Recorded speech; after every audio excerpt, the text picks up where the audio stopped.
Well, finally an old coin. It's an Indian. I think it's a fatty. Yeah, it rings up a 31.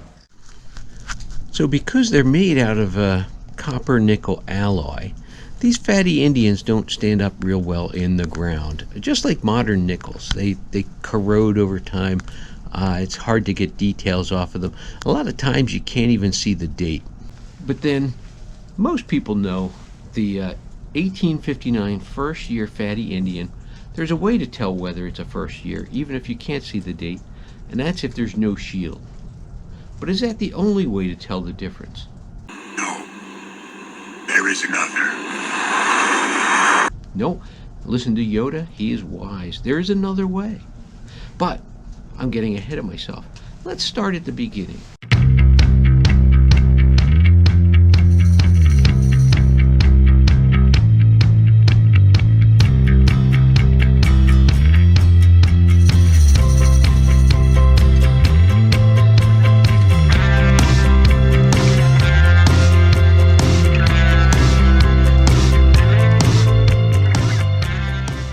By the 1850s, the large copper cents were getting way too expensive to make.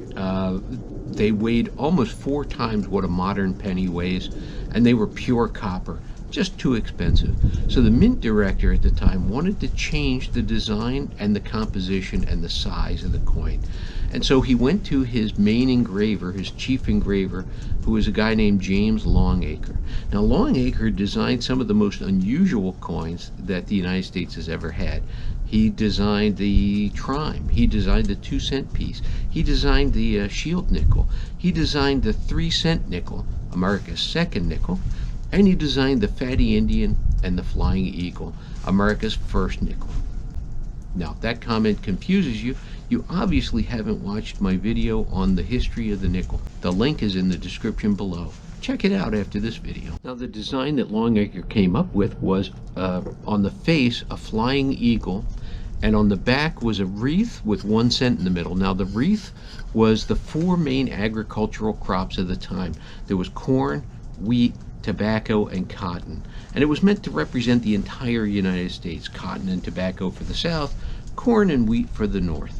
So the mint director liked the design, so in 1856 he had a couple thousand of them made as samples. So he used these samples as bribes, persuasion, to members of Congress, to people in the government, to anybody he could think of, to persuade them to change the rules and the regulations for coins and let them come up with this new design. And the bribe worked. The samples worked. Congress approved the design change, and in 1857 the mint started making the Flying Eagle cent. Now, these Flying Eagle cents were made out of 88% copper and 12% nickel, and they were the first coin in the United States to use nickel as a metal. And the public really liked them too. The problem with them was they didn't strike well. Now, coins, for them to strike well, typically what they had to do back in the day was you had to have offset high points. So if you had a high point on the front, you had to have a low point on the back in order for the details to come out properly. And with the eagle's tail, head, and wingtip overlapping the wreath, it didn't strike well. So by 1858, the mint director knew he had to come up with a new design because this just wasn't working. So he went back to Longacre with the problem, and Longacre first proposed a new Flying Eagle. And here's a picture of it here. No one liked it. They called it a chicken, a scrawny eagle, all kinds of horrible nicknames. So instead, Longacre suggested just going back to using Liberty. Now, there was a problem with that, though. The mint director didn't like the Liberty cap. Now, if you haven't seen my video on the Liberty cap, that link is in the description box below, but it has connotations to slavery. And so the mint director didn't like that it had links to slavery. He wanted something different. So he suggested to Longacre what he would like to see is some sort of an Indian feathered headdress, because in his mind, the Indians of the plains and of the Northwest, with their feathered headdress, They're proud, they're free, they're independent. Schwarzes. No, sag nicht mehr Sugar. Laws in game! Tap and walk. It's all right. Thank you. Thank you. Thank you. Bieger's in. Take off. Not subject to anybody, and so in his mind that was a better symbol of liberty, was to have the Indian headdress. So the Indian headset that we have is because of the mint director wanting that headdress on there. So now where we left off, there is another way to tell a first-year fatty Indian. Not only was there no shield at the top, but the wreath on the back was a laurel wreath. Now, laurels for thousands of years have represented achievement, accomplishment, success. If you've heard of words like baccalaureate, Nobel laureate, poet laureate, they represent success. The little rascal has spirit? Has what, sir? Spirit? Yes, he did, sir. Spirits, bravado, a touch of daring do. About 11, sir. And so the wreath on the back of the 1859 has no shield, and it's a laurel wreath. Now the next year, because of the outbreak of the Civil War, the mint added the Union shield to the top and changed the wreath to oak leaves. Now, oak leaves for a long time have represented the military and strength and power of the government. So the change was not just to add the Union shield, but a wreath that symbolized the strength of the Union.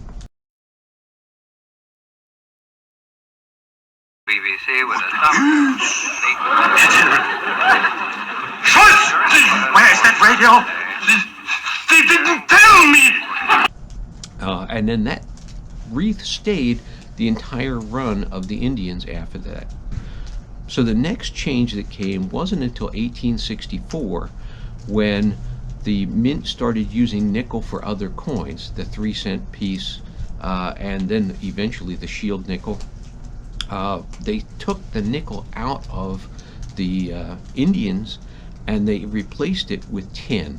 In 1864, half of the run was fatty Indians, and half of the run was bronze Indians, so 95% copper, 5% tin. And some of those bronze Indians in 1864, Longacre snuck his initial L on the ribbon for the Indian's hair tie, or Liberty's hair tie, I should say. It's not actually an Indian.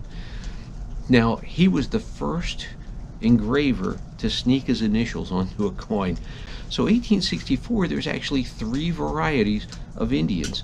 You had the fatty Indians, you had the bronze Indians, and you had the bronze Indians with the L.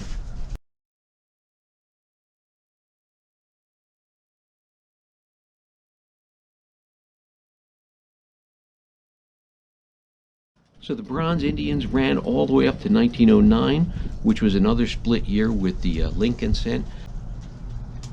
So it wasn't until 1908 and 1909 that Indian head cents started to be made at other mints. Up until then, it had all been the Philadelphia Mint, but in those 2 years, San Francisco actually did make a small quantity of the Indian head cents. So there you have it, just a little bit of a history of the Indian head cent and the fatty Indian and the flying eagle. Fascinating, fascinating coins. Hope you learned something. On to the next.